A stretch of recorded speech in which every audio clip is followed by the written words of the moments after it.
einangra x-in eða x-ið og x bæði nefnara og teljara og þegar að það sem að ég vil einangra í nefnaranum þá byrja ég alltaf á því að losa mig við brotið.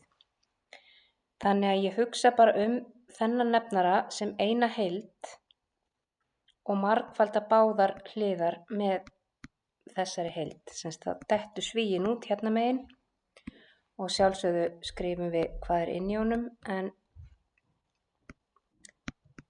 það er ágætt að hugsa bara þetta svona sem eina, bara einn blár svíi sem að margfaldast við báðar hliðar. Þá stendur eftir x, bara x hérna megin og hinum megin r sinnum 2 + xi og nú ætla ég að margfalda upp úr þessum sviga hérna. Þá fæ ég 2 sinnum r + xir. Svona. Nú vil ég fá öll x-in á sömu hlið. Þannig að nú hugsa ég bara þetta hérna sem eina heild, semst plús blái svíinn, þannig að ég geri mínus blái svíinn báðum megin og það sem var inn í honum var xir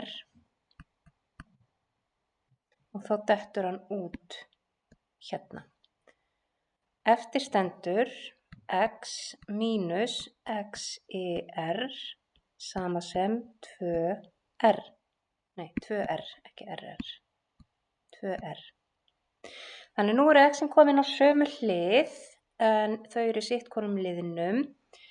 Þannig að það sem ég get gert þegar x hérna sömu megin, öll x-in sömu megin, 2 liðir, x í báðum liðum, þá tekur x út fyrir sviga.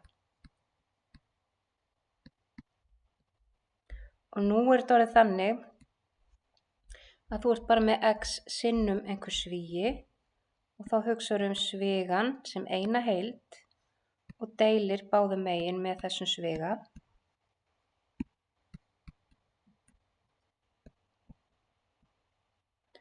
Og þá dettur hann út hérna megin og lausnin er komin. X er 2r deilt með 1 mínus ypsilon r.